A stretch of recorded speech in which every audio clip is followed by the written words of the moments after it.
Hey, Sam here with some tips on changing bulbs in your vehicle. First, make sure that the engine is not running and that the headlights are turned off.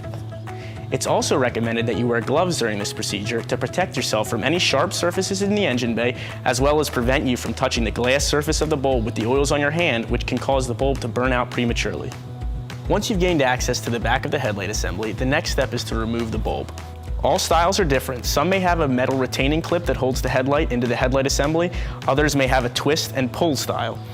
The key though is to not force anything and make sure that you always handle the bulb by the base. Before you put in the new bulb, it's a good time to double check and make sure that you do have the correct bulb by referencing it to the old bulb.